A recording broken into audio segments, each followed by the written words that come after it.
ओ फातिमा पुत्र, ओ रोटी लै मेरे वास्ते, ओ बड़ी भुख लगी अज। अच्छा अब्बा जी हुणे लेकर आई।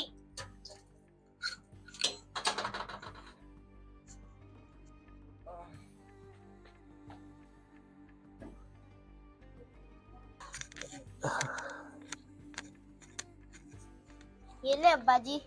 ओ शुक्रिया पुत्र, बड़ी भुख लगी सी अज। ओ अब्बा जी तुसी नमाज पढ़न नहीं जाना?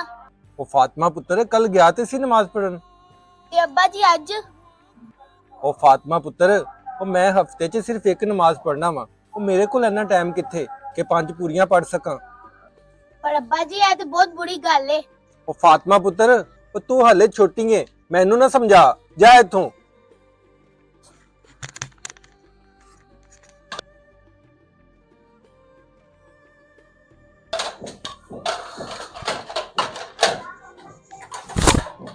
ओ फातिमा पुत्र, मैनू खाना ते दे दे। अब्बा जी आज खाना नहीं बनया।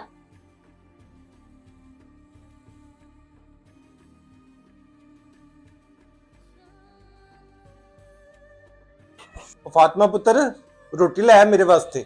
अब्बा जी आज भी रोटी नहीं बनी।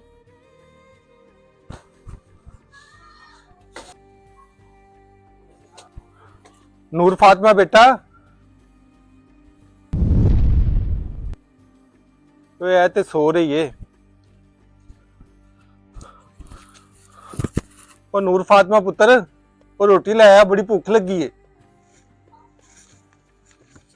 अब्बा आज भी। ओ फातिमा पुत्र, यह सब की है?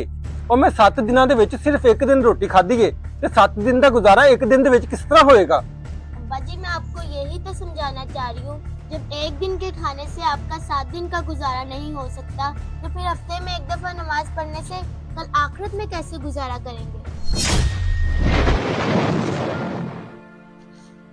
तो अब्बा जी मैं चाहती हूँ जन्नत में हम दोनों साथ हों। 5 वक्त की नमाज पढ़ा करें, ये ना हो कि कल अल्लाह के सामने शर्मिंदा होना पड़े। हमारी वीडियो अच्छी लगे तो शेयर लाजमी करें।